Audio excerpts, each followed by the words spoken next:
Hello दोस्तों, कैसे हैं। मैं सूर्य कुमार जोशी एजे क्लासेस में आपका हार्दिक स्वागत है, अभिनंदन करता हूं। दोस्तों, जैसा कि आपको पता है, एसएससी जीडी और एनटीपीसी और एलबी की भर्तियां बहुत जल्द आएंगी। इसमें से एसएससी जीडी और एनटीपीसी का फॉर्म आपका भरा ही जा रहा है और आपने भर भी दिया होगा मेरे दोस्तों। तो उसकी प्रैक्टिस कहाँ करेंगे? तो उसके लिए मैथ्स की प्रैक्टिस दमदार सवालों के साथ हम आपके लिए लेकर आ गए अपने चैनल एजे क्लासेस पर, जहां पर आपको फ्री में जब तक एग्जाम नहीं होगा तब तक सवाल लिख लिख कर आपको लगवाएंगे और एक से बढ़कर एक बेहतरीन सवालों की प्रैक्टिस कराएंगे मेरे दोस्तों। वो भी चैप्टर वाइज नहीं, शिफ्ट वाइज एकदम मिक्स क्वेश्चनों की लेकर आए हैं आपके लिए मेरे दोस्तों। देख सकते हैं यहाँ पर इस सवालों की हमने श्रृंखला पूरा का पूरा सर्च किया है और पूरी की पूरी टेस्ट सीरीज लेकर आ गए हैं आपके लिए, कह सकते हैं मैथ्स की। तो अगर आप वीडियो को लास्ट तक देखेंगे तो आपको बहुत ही ज्यादा बेनिफिट होने वाला है, ठीक है। तो आइए देर न करते हुए शुरुआत करते हैं मेरे दोस्तों। सबसे पहला सवाल देखिए क्या दे रखा है। सवाल है मेरे दोस्तों, p प्लस 1/p की power 4 is equal to, sorry यहाँ पर 2 4, तो हमसे वैल्यू पूछ रहा है p cube plus 1/p cube का मान कितना होगा मेरे दोस्तों। तो इस सवाल को हम बहुत आसानी से लगा सकते हैं। सबसे पहले हमें p प्लस 1/p का मान निकालना होगा, इधर रूट होगा तो 2 हो जाएगा। अब अगर इसका मान पता है, जिसका मान हम आसानी से निकाल सकते हैं मेरे दोस्तों। फार्मूला ट्रिक क्या होता है, इसको डायरेक्ट डिटेल भी लगा सकते हैं। ट्रिक क्या होता है, a cube minus 3, a cube minus 3। अगर a के बराबर है तो इसका मान इसके बराबर होगा तो 2 का क्यूब 8 हो जाएगा और 3 दूनी कितना हो जाएगा 6, और इसको सॉल्व करेंगे तो हमारा उत्तर कितना आ जाएगा मेरे दोस्तों 2 आ जाएगा, ठीक है। तो उम्मीद करेंगे कि ये आपको समझ में आ गया होगा। बहुत आसान सवाल होता है, बहुत ही आसानी से इसको हम लगा सकते हैं, ठीक है। तो आइए सवाल नंबर 2 पर चलते हैं। सवाल नंबर 2 क्या कह रहा है मेरे दोस्तों, इधर ही आ जाएगा, इधर लगा देते हैं आपके लिए। हम कह रहा है 14x² इज इक्वल टू,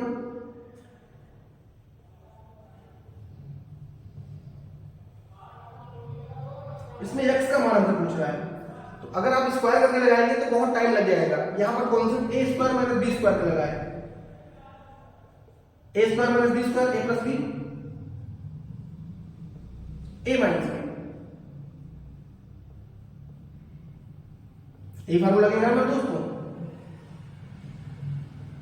जोड़ेंगे कितना होगा 8 9 68 गुणे घटाएंगे कितना आएगा 100, 500 आएगा मेरे दोस्तों। 500 ही आएगा, 0 से 0 कट जाएगा, 4 से काटेंगे 4 दूनी 8, 4 चौक 16, 4 दूनी 8, 50 से गुणा करेंगे, आसानी से गुणा करके लिख सकते हैं मेरे दोस्तों। यहाँ x² इसको गुणा करना, ठीक है। 0 5 दूनी 10, 5 चौके 20, 20 और 1 21, 5 दूनी 10, 10 2 12। तो x बराबर कितना हो जाएगा 11 का हो जाएगा और डबल 0 का 0 आ जाएगा, तो x का मान 110 आ जाएगा। तो इस तरीके से इस सवाल का उत्तर हो जाएगा। अगर आप इसको डिटेल लगाएंगे बहुत टाइम लगेगा मेरे दोस्तों, ठीक है। तो डिटेल बिल्कुल नहीं लगाना है।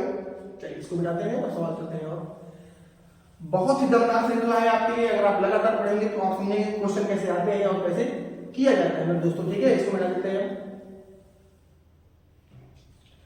देखिए क्या कह रहा है, एक क्वेश्चन अगला देखिए। एक व्यक्ति अपनी आय का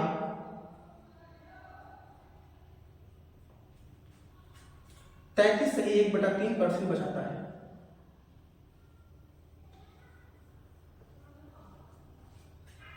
यदि बचत में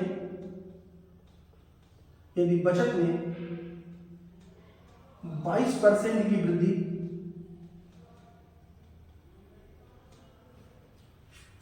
हो और व्यय में 10% की वृद्धि और व्यय में 10% की वृद्धि, तो उसकी आय में कितने परसेंट की वृद्धि होगी? तो उसकी आय में कितने परसेंट की वृद्धि होगी? ऑप्शन के लिए देते हैं मेरे दोस्तों 18%, 14%, 22%, 16%। मेरे दोस्तों, इस सवाल को लोग इतने खतरनाक तरीके से लगाते हैं, लेकिन आपको हम एक आज ऐसा अप्रोच देंगे जिससे आप इस सवाल को बहुत ही आसानी से कर सकते हैं, बिना 100 माने, बिना परसेंटेज का यूज किए। इसमें हम डायरेक्टली एवरेज का यूज कर सकते हैं और हमारा सवाल आ जाएगा आसानी से। सबसे पहले देखिए 33 से 1/3, तो इसका फ्रैक्शन मान कितना होता है मेरे दोस्तों? 1/3 होता है। तो अब यहाँ पर आय और व्यय बचे संबंधी प्रश्न है। तो अगर आपकी आय 3 है, उसको समझा देना, अगर आपकी आय 3 है तो खर्च बचाते कितना है? 1। आपकी आय 3 है, बचाते हैं 1, तो मेरे दोस्तों खर्च कितना करेंगे? ए आपकी आय है, ए आपकी बचत है, तो आप खर्च कितना करेंगे? आप बताइए मेरे दोस्तों? 2 खर्चा करेंगे। ठीक है, 2 खर्चा करेंगे मेरे दोस्तों। इन दोनों को प्लस करने पर ये आएगा, इसको दिमाग में रखिएगा। अब क्या कह रहा है? यदि बचत में 22% की वृद्धि है, तो बचत में कितने परसेंट की वृद्धि हुई? 22% की वृद्धि। हम वृद्धि नहीं करना है, ऐसे लगाना। ठीक है, उसके व्यय में कितने परसेंट की वृद्धि? 10% की वृद्धि। वृद्धि को प्लस दिखाते हैं। उसके आय में कितना मान लेंगे? x। तो बस डायरेक्टली गुणा कर दो, कितना हो जाएगा? 3x बराबर 22 प्लस 10 दूना 20, तो 3x बराबर कितना हो जाएगा मेरे दोस्तों? 42। तो x बराबर कितना हो जाएगा? 14%। तो उसकी आय में कितने परसेंट की वृद्धि होगी? 14% की वृद्धि हो जाएगी मेरे दोस्तों। आप इसको और आसानी से करके दिखा दीजिए। तो हम मान लें कुछ लोग इसको 300, 100, 200 मानेंगे, फिर 22% बढ़ाएंगे, फिर 10% बढ़ाएंगे, फिर तुलना करके यहाँ पर कितना बढ़ रहा था तो यहाँ पर कितना बढ़ रहा है, ऐसे लगाएंगे। आज का समय है, ट्रेंडिंग का समय है मेरे दोस्तों। अगर आपको नहीं आता तो बता दीजिए, बेवकूफ मत बनाइए लेकिन लोगों को। ठीक है, तो अगर आपको कैसा लगा ये तरीका, पसंद आए तो लाइक शेयर और सब्सक्राइब जरूर करिएगा हमारे चैनल पर जाकर। ठीक है, चलिए ये हमने बता दिया। यही नहीं, बहुत सारे सवालों को आपको कौन से बताएं मेरे दोस्तों। देखिए आप इसको लेके बताइए। चलिए देखिए सवाल क्या है। कह रहा संत ने 4000 रुपए निवेश किए, 4000 रुपए निवेश किए,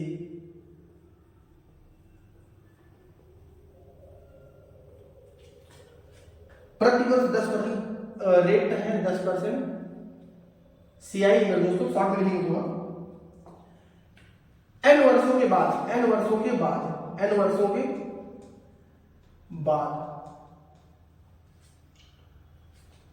उसे संस्थाराम उसे 1324 रुपए ज्यादा मिले।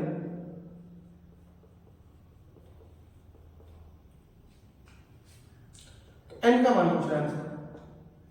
अब ज्यादा मतलब देखिए सवाल क्या कह रहा है, इसको एक बार समझा देते हैं आपको।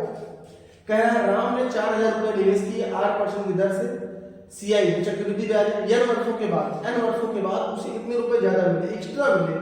यही तुम्हारा सीआई है दोस्तों। एक्स्ट्रा मतलब ज्यादा, मतलब ब्याज, ब्याज उसको इतना मिला है। ठीक है, तो 4000 रुपए था उसके पास, ये हमारा प्रिंसिपल था, उसको ब्याज कितना मिला मेरे दोस्तों? सीआई कितना ज्यादा मिला है?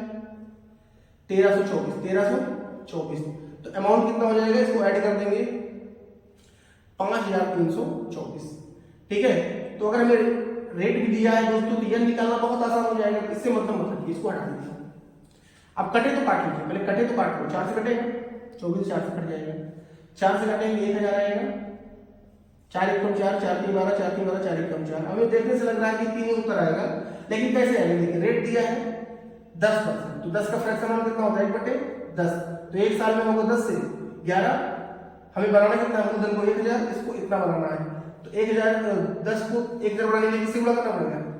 कितनी बार गुणा करना पड़ेगा? 3 बार, मतलब क्यूब करना पड़ेगा इसका। तो हमारा टाइम कितना हो जाएगा मेरे दोस्तों? 3 हो जाएगा। ठीक है, इसका क्यूब करेंगे तो हमारा उत्तर आएगा। तो क्यूब करने पर ही हमारा उत्तर आता है। सीआई जब पढ़ाएंगे आपको तो और आसानी से आपको समझ में आएगा मेरे दोस्तों। फिलहाल अभी कैसे करेंगे ये आपको समझना है। ठीक है, चलिए हो गया, आगे चलते हैं। चलिए सवाल है दोस्तों, इंग्लिश का सवाल आएगा तो आपको टाइम लगेगा। कह रहा है शांत जल में नाव की चाल, शांत जल में नाव की चाल 20 किलोमीटर प्रति घंटा है, 20 किलोमीटर प्रति घंटा है। नाव द्वारा धारा के प्रतिकूल, धारा के प्रतिकूल और धारा के अनुकूल, और धारा के अनुकूल एक निश्चित दूरी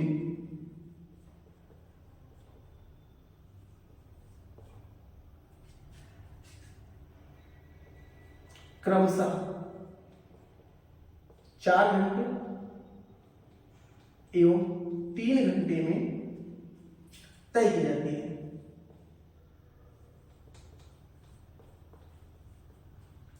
नदी की चाल गति,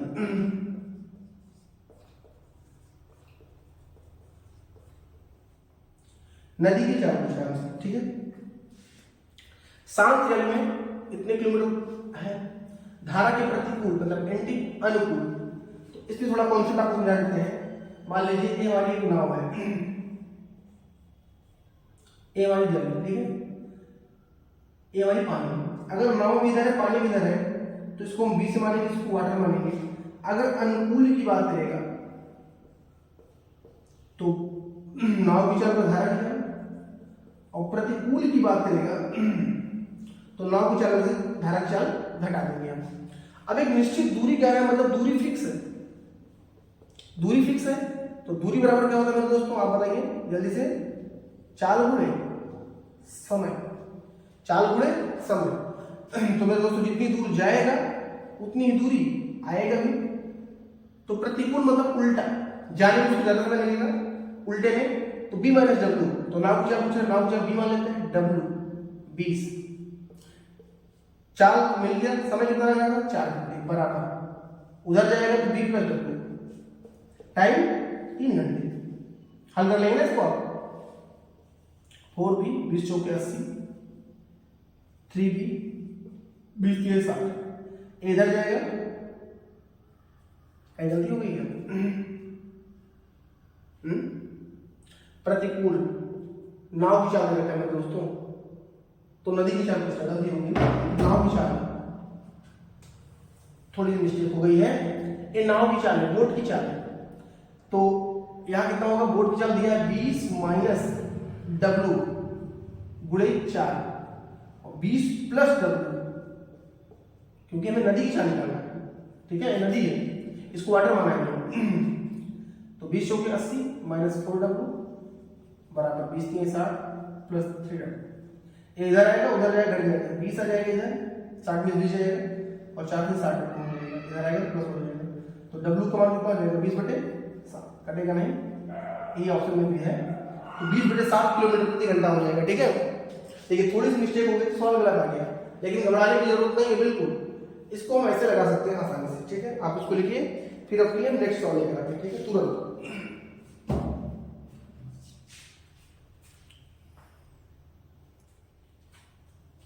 चलिए बताते हैं।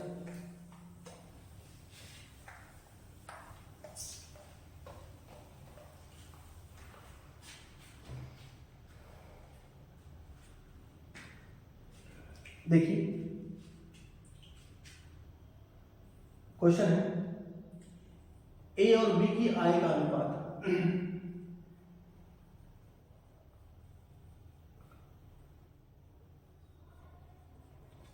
अनुपात 7:5 है।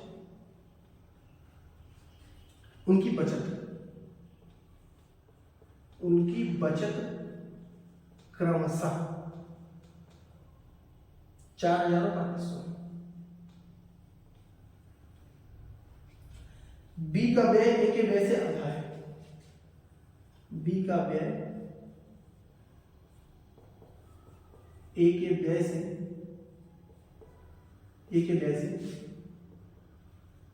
आधा है। ए और बी की कुल आय पूछ रहा है, ए प्लस बी की आय पूछ रहा है हमसे, ठीक है, इसको भी लगा सकते हैं आसानी से। अब हमें आय का अनुपात दिया है दोस्तों, तो आय बराबर क्या होता है आपको समझना पड़ेगा कि आय बराबर जो होता है बचत प्लस व्यय होता है, बचत प्लस व्यय होता है। इतना आपको समझना पड़ेगा कि आय बराबर जो होता है बचत प्लस व्यय होता है, तो अनुपात का मतलब बटे होता है, जिसको हम 7x/5x मान सकते हैं, ये आपकी आय हो गई। आय में से अगर आप बचत घटा देंगे, बचत घटा देंगे, आय में से अगर आप बचत घटा देंगे तो आपका व्यय आ जाएगा, क्योंकि आय में से बचत घट जाएगा तो व्यय ही बचेगा। तो बी का व्यय ए के व्यय से आधा है, बी का व्यय आधा है, अगर ए 2 कमाएगा तो बी 1 कमाएगा, क्योंकि ए है। कह रहा है बी का व्यय ए के व्यय से आधा, ठीक है। अब इसको हल कर लीजिए। 7x माइनस 4000 बराबर 5 × 10x माइनस 35 × 70 7000 हो जाएगा। ये उधर जाएगा तो माइनस 3x हो जाएगा, ये इधर आएगा तो माइनस 7000 में 4000 में 3000 हो जाएगा। तो x का मान दोस्तों कितना आ जाएगा? 1000 आ जाएगा। और x का मान जैसे 1000 आएगा तो टोटल संयुक्त पूछा 7 5 12,000। तो ए और बी की संयुक्त इनकम कितनी हो जाएगी? 12,000 हो जाएगी। इस तरीके से हम 12,000 बता लेंगे कि ए और बी की संयुक्त इनकम कितनी है? 12,000, ठीक है। चलिए अगले सवाल चलते हैं। इसको समझ गए होंगे और आपको समझ भी आया होगा इस कॉन्सेप्ट से कैसे लगता है सवाल।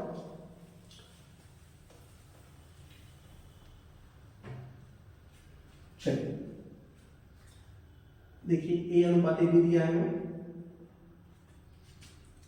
1:2, b अनुपात c दिया है,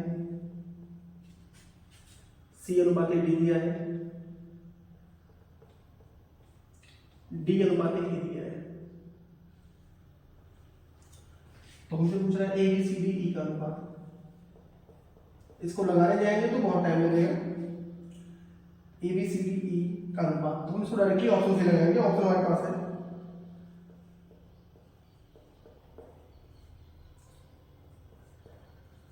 ऑप्शन से लगाएंगे, जल्दी से लग जाएगा। उस तरह लगाएंगे बहुत टाइम लगेगा। लग तो जाएगा लेकिन टाइम लगेगा, उसका कोई बाउंडेशन नहीं है और एग्जाम में हमें टाइम बचाना होता है।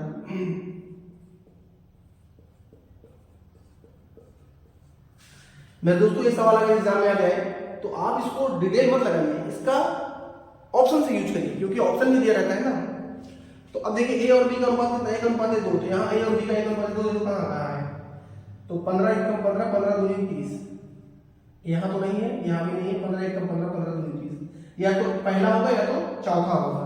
अब यहाँ पर आ जाओ, 6:7 6:7। तो यहाँ 37 आ गया है, 37 से सवाल गलत हो जाएगा। अब देखिए 5 6 30 5 7 35, तो 6:7 भी आ गया। अब 3 ऑप्शन गलत होगा, तुम्हारा यही सही हो जाएगा। भाई ये नहीं हो सकता, ये नहीं हो सकता, ये तो गलत ही होगा। दूसरा चेक करने पर तुम्हारा यही सही हो जाएगा। अब बाकी अब आगे भी रहेंगे तो आपका यही सही आएगा। देखो यहाँ पर इस 5 × 6 है तो 7 से काटो, 7 × 6 = 7 6 42 आ जाएगा। फिर यहाँ पर 2:3 है तो 21 दूना है 21 3 हो जाएगा। तो आपका सब मिल गया यहाँ से, ठीक है। तो जो अनुपात दिया था हमारा उत्तर ला दिया। तो इस तरीके के सवाल को हम ऑप्शन से ही लगाएंगे तो हमारा जल्दी से आ जाएगा, नहीं तो टाइम बहुत लगेगा।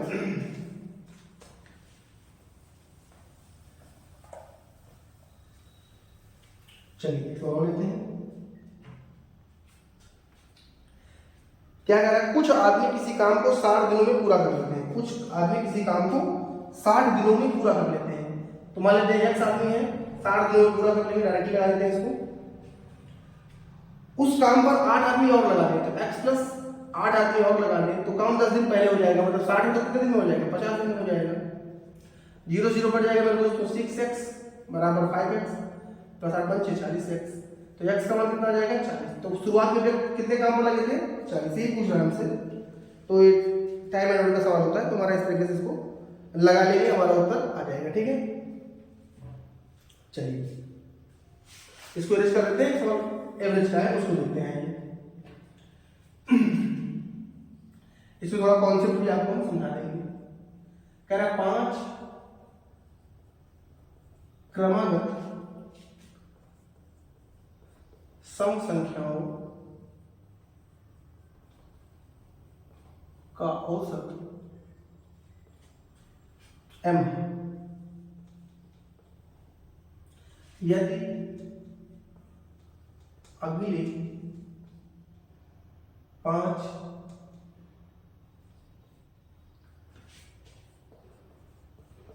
सम संख्या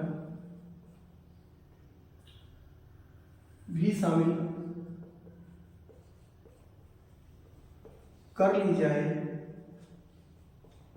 तो नया एवरेज क्या होगा? Option m + 5 11 10 m + 10। तो अब मेरे दोस्तों इस तरह का सवाल आएगा। तो अगर आपका कॉन्सेप्ट नहीं क्लियर है तो आप इस सवाल को 1 सेकंड में लगा सकते हैं। तो कॉन्सेप्ट क्या है, कॉन्सेप्ट आपको हम बताते हैं। कॉन्सेप्ट है मेरे दोस्तों, आप इसको कोई संख्या ले लीजिए, जैसे मैंने कहा 2 4 6 3 संख्या है, तो मेरे दोस्तों इसका एवरेज क्या होगा, क्रमागत होता है तो फर्स्ट प्लस लास्ट बटे 2 कर दो, तो 6 2 8 बटे 2, औसत कितना आ गया 4 आ गया। एक संख्या लेंगे मेरे दोस्तों 2 4 6 8 लेंगे, तो इसका एवरेज कितना आएगा मेरे दोस्तों 10 बटे 2 5 आएगा।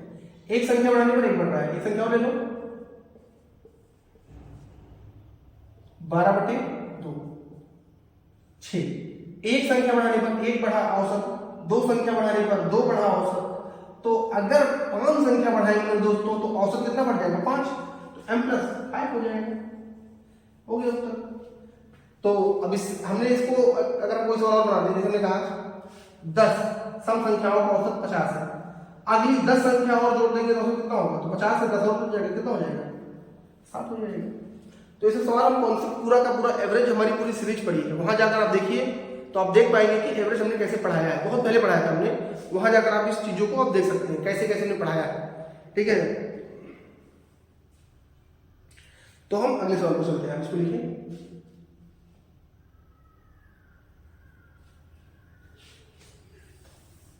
देखिए कॉन्सेप्ट के सवाल है दोस्तों, अगर आपको कॉन्सेप्ट नहीं आएगा तो लगा नहीं पाएंगे आप सवाल को।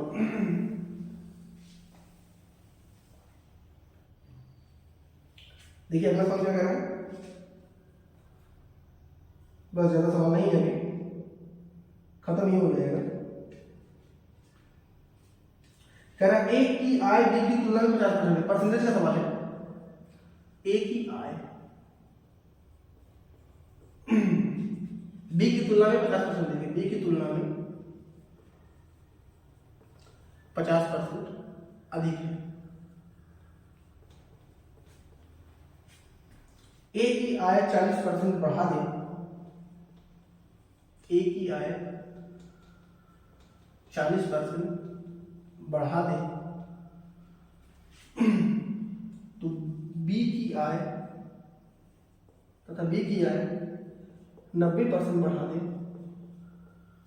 तो उनकी संयुक्त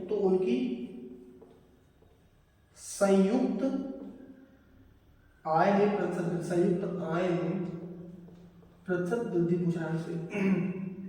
ये भी अच्छा सवाल है, इसको भी हम एवरेज से लगाएंगे, परसेंटेज से लगाएंगे, टाइम लगेगा। देखिए इसका भी तरीका एवरेज से लगेगा, सवाल को पढ़ते पढ़ते हम जान जाते हैं कैसे लगेगा, ठीक है। और ये तरीका एकदम यूनिक है, लोग इसको परसेंटेज से बताएंगे। कह रहा है 2 लोग हैं ए बी, कह रहा है ए की आय 20 से 50% देंगे, 50% का फ्रैक्शन मान 1/2, तो ए की आय 2, अगर बी की 2 होगी तो 1 ज्यादा होगी, इसकी 3 हो जाएगी, और दोनों की कितनी हो जाएगी, ए प्लस बी की कितनी हो जाएगी मेरे दोस्तों 5 हो जाएगी। कह रहा है ए की आय 40% बढ़ जाए, तो डायरेक्टली 40 बढ़ा दो, तो बी की आय कितनी बढ़ेगी 90, तो इसका पूछ रहा है हमसे, इसका x मान लो, तो 5x बराबर कितना हो जाएगा 4 3 12 120 और 9 दूनी 18 180, कितना हो जाएगा 300, तो x का मान कितना हो जाएगा 60, तो संयुक्त परसेंट कितना बढ़ेगा 60। लोग इसको कैसे लगाते हैं मेरे दोस्तों, परसेंटेज से लगाते हैं, हम समझ नहीं पाते परसेंटेज से लगाएंगे कितना टाइम लगेगा। अगर आपको एवरेज ये सब तरीके आपको समझ में आ जाएंगे, लेकिन जब हम इसे पढ़ेंगे तब एवरेज हमने पूरा पढ़ाया है, वहां जाकर आप देखिए कैसे पढ़ाया है हमने, फिर से पढ़ा देंगे। अगर आप लोग कमेंट करेंगे तो बस सपोर्ट आपका चाहिए हमें, ठीक है।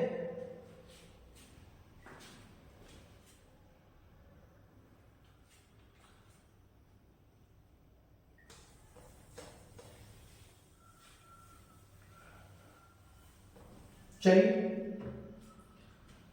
सरलीकरण सवाल है, इसको में जो आपको आएंगे, जो टफ सवाल होंगे वही करेंगे मेरे दोस्तों बस खाली, ठीक है।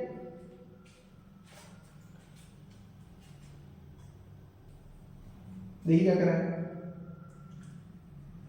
यदि 10 आदमी प्रतिदिन 7 घंटे काम करें, ये तो मिक्स्ड प्रपोर्शन का, इसको पढ़ा ही रहे हैं, 7 घंटे काम करें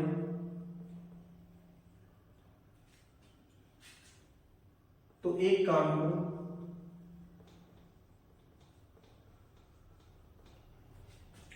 12 दिनों में पूरा कर सकते हैं, 12 दिनों में पूरा कर सकते हैं।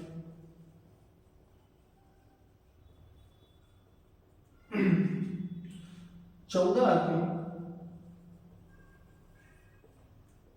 6 घंटे प्रतिदिन काम करें, 6 घंटे प्रतिदिन काम करें, प्रतिदिन काम करें, तो उसी काम को पूरा करने में कितना दिन लगेगा? उसी काम को कितना दिन लगेगा डिस्क लिख देते हैं, ठीक है।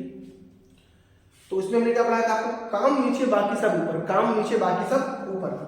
तो 10 आदमी 7 घंटे प्रतिदिन काम करेंगे तो काम 12 दिन में हो जाएगा। उसी काम को 14 आदमी 6 घंटे प्रतिदिन काम करेंगे तो कितना दिन लगेगा? 8 दिन लगेगा। काटो इसको, 6 एकम 6 6 दूनी 12, 7 एकम 7 7 दूनी 14, 2 से 2 कट जाएगा। तो कितना दिन लगेगा मेरे दोस्तों? 10 दिन लगेगा। ऐसे सवाल एग्जाम में आए हैं कई बार, एक दो नहीं कई बार एग्जाम में सवाल आए हैं। तो आप इसको कैसे करेंगे, इंपॉर्टेंट यही है मेरे दोस्तों, ठीक है। तो आप इसको इसी तरीके से करेंगे, काम नीचे बाकी सब ऊपर। अभी तो हम समझा रहे हैं आपको इस तरीके से, बाकी जब पढ़ा रहे हैं अभी आप वहीं जाकर देख सकते हैं। एक वीडियो डाला है हमने कंपाउंड प्रोपोर्शन का, फिर आपको बहुत जल्द वीडियोस मिलेंगे, आप बस सपोर्ट बनाए रखिए अपना, ठीक है। आइए सवाल लेते हैं। बहुत कम में बहुत सारे सवाल बना सकते हैं आपको दोस्तों। जैसे देखिए सवाल है, क्वेश्चन है, हितेश ने 15% लाभ पर एक वस्तु बेची। हितेश ने 15% लाभ पर एक वस्तु बेची।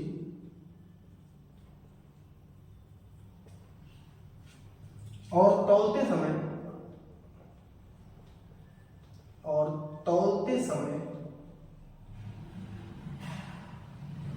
1 किलो के स्थान पर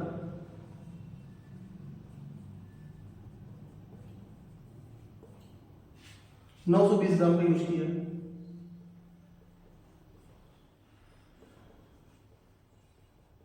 प्रयोग किया। उसका कुल वास्तविक लाभ, उसका कुल वास्तविक लाभ परसेंटेज, ये आपसे पूछ रहा है। अब दोस्तों इस सवाल को लोग कैसे लगाते हैं? एकदम अजीबोगरीब सवाल लगाते हैं। परसेंटेज लाभ हम क्या बताते हैं, अगर कभी परसेंटेज लाभ आने की बात करें तो केवल आप सीपी और एसपी को ढूंढिए, केवल सीपी और एसपी को ढूंढिए, सीपी और एसपी को ढूंढिए, बस है बस जो कह रहा है उसको करिए। कह रहा 15% लाभ पर बेचता है तो 100 की चीजें कितने बेचेगा? 115 में बेचेगा मेरे दोस्तों। लेकिन तौलते समय क्या करेगा? कहेगा हम 1 किलोग्राम दे रहे हैं, लेकिन देता कितना है? 920 ग्राम दे रहा है बस। हल कर लो इसको, 1 0 2 0 1 0 2 0, 1 0 से इधर कट जाएगा तो 92 अनुपात कितना हो जाएगा? 115 हो जाएगा। कटेगा ये? हाँ कटेगा। चलो नहीं करता डायरेक्ट करो। 115 है, कितने का लाभ होगा मेरे दोस्तों? 3 2 23 का लाभ होगा। किस पर लाभ होगा? 92 पर। तो 100 पर कितना होगा? 23 चौका कितने का लाभ होगा? 25% का लाभ होगा। इस सवाल को लोग अजीब तरीके से बताते हैं। कैसे बताते हैं? पूरा का पूरा हम डिसऑनेस्ट बेईमान दुकानदार आपको पढ़ाएंगे इसी कॉन्सेप्ट पर। बेईमान दुकानदार इसी कॉन्सेप्ट पर पढ़ाएंगे आपको, और कहीं से भी कोई भी कंफ्यूजन नहीं रहने देंगे आपको, ठीक है। बस पेशेंस रखिए, पढ़ाएंगे तो अलग रहेगा एकदम। यूट्यूब पर बहुत जल्द हम लाकर आपके लिए लेकर आ रहे हैं सवाल, ठीक है। इसको लिखिए आप।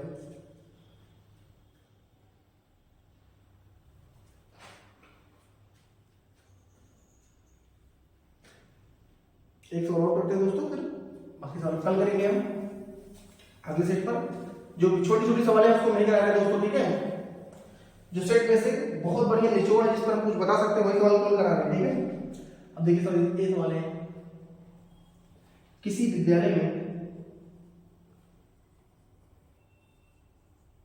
विद्यालय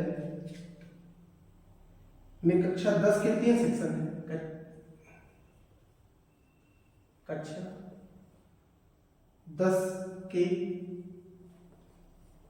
3 सेक्शन में छात्रों की, बहुत अच्छा सवाल है, संख्या का अनुपात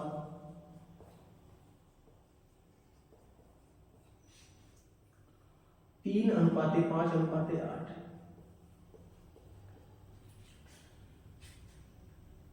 ये तीनों सेक्शन में यदि तीनों सेक्शन में 15, 30 और 15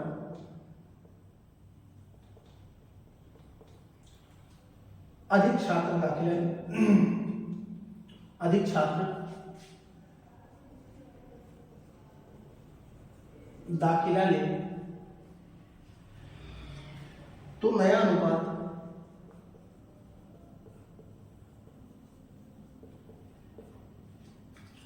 4:7:9 हो जाता है। दाखिले से पहले कुल छात्रों की संख्या,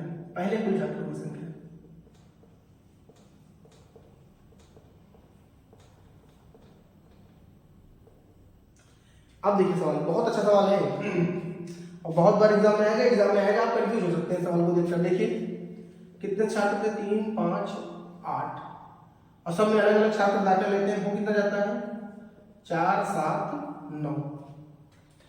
लेकिन आपको यहाँ पे देखना होगा 15 छात्र, 30 छात्र, 15 छात्र, यहाँ कितना पढ़ रहे हैं, 1, यहाँ 2, यहाँ 1 और यहाँ 15 दूनी 30, 15 एकम 15, यहाँ भी 1, 2, 1। जिस अनुपात में सवाल में बढ़ रहा है, अनुपात बढ़ रहा है, उसी अनुपात में अगर ये बढ़ेगा तो 1 यूनिट का मान कितना हो जाएगा मेरे दोस्तों 15। भाई जितना अनुपात में बढ़ रहा है उतना सवाल के में भी अनुपात में बढ़ रहा है। तो पहले कितने थे 5, 3, 8, 8, 16, तो 16 का मान निकाल लीजिए, 15 बटे 16, 16 पंचे 80, 16 एकम 16, 8, 24, तो 240 छात्र थे। ये बहुत अच्छा सवाल था। जिस अनुपात में अनुपात बढ़ रहा है उसी अनुपात में छात्रों की संख्या भी बढ़ रही है, तो डायरेक्टली हम कह सकते हैं कि एक अनुपात यहाँ पर है, आप 2 से लगा लीजिए, 2 का मान 30 तो 1 का मान 15 ही आएगा। तो इस तरीके से आप लगा सकते हैं, ठीक है। अभी इतना ही सवाल हमारे पास है जो बहुत अच्छे सवाल थे, बाकी बहुत छोटे छोटे सवाल थे उसको नहीं करा रहे हैं। बाकी आप कमेंट बॉक्स में बताइए आपको कैसा लगा, ठीक है। फिर हम नेक्स्ट क्लास में मिलेंगे आपको नेक्स्ट जानकारी के साथ, ठीक है। तब तक के लिए धन्यवाद।